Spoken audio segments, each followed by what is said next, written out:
गलती और भूल हर शख्स से हो जाती है, लेकिन समझदार वो है जो जल्द अल्लाह से रुजू करे।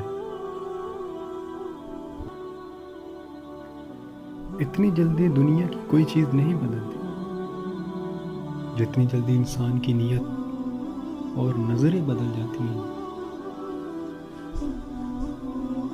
मुश्किल से मुश्किल हालात में भी दिन सिर्फ 24 घंटे का ही होता है। वक्त ठहरता नहीं, गुजर जाता है।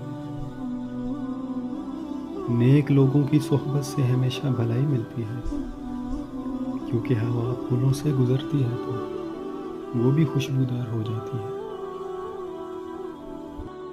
नीयत कितनी भी अच्छी क्यों ना हो, दुनिया तुमको तुम्हारे दिखावे से जानती है। और दिखावा चाहे कितना भी अच्छा क्यों ना हो, अल्लाह तुमको तुम्हारी नीयत से जानता है।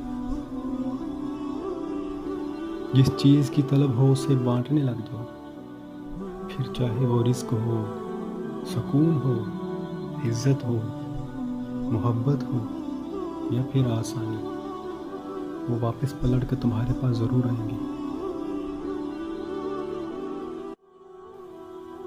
इंसान परेशान होता है तो रास्ता बदल लेता है, मंजिल बदल लेता है, इरादा बदल लेता है, रास्ता बदल लेता है, हत्ता कि अपना घर बदल लेता है, लेकिन अफसोस खुद को नहीं बदलता।